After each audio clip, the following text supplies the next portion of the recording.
Can lawmakers get away with being lawbreakers? It has been publicly proven that the British Prime Minister and Chancellor of the Exchequer have broken the rules that they put in place, in the very building in which they were made.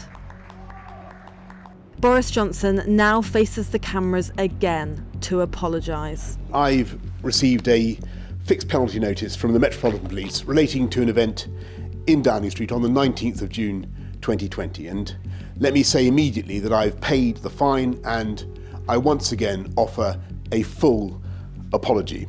But he made it clear that he will not be resigning. It did not occur to me that this might have been a breach of the rules. But of course the police have found otherwise, and I fully respect the outcome of their investigation. The fines are in relation to a birthday celebration attended by the PM, his wife Carrie, and Chancellor Rishi Sunak.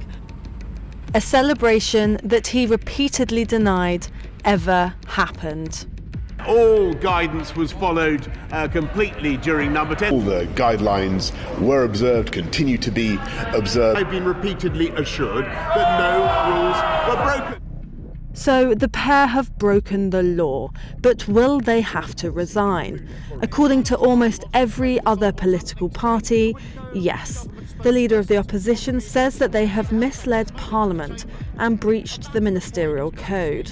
They've dishonoured their office. This is the first time in the history of our country that a Prime Minister has been found to be in breach of the law. And then he lied repeatedly to the public about it. Britain deserves better. They have to go. But there seems to be little appetite among Tory MPs to replace Johnson.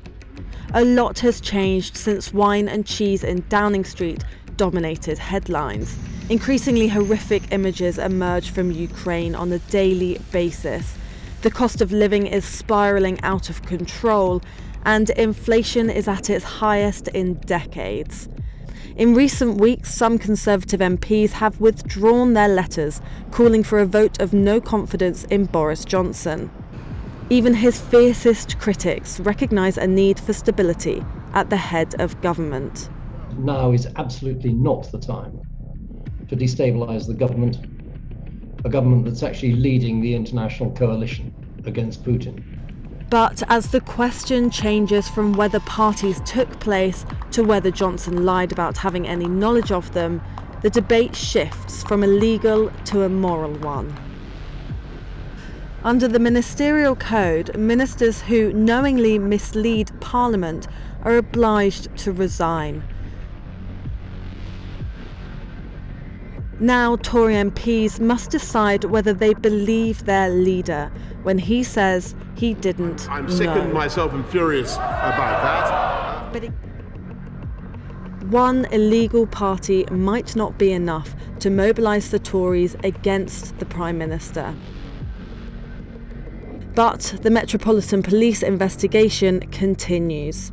If further fines are issued, Tory backbenchers will have to consider whether it's worth putting ethics to one side in the name of their law-breaking leader.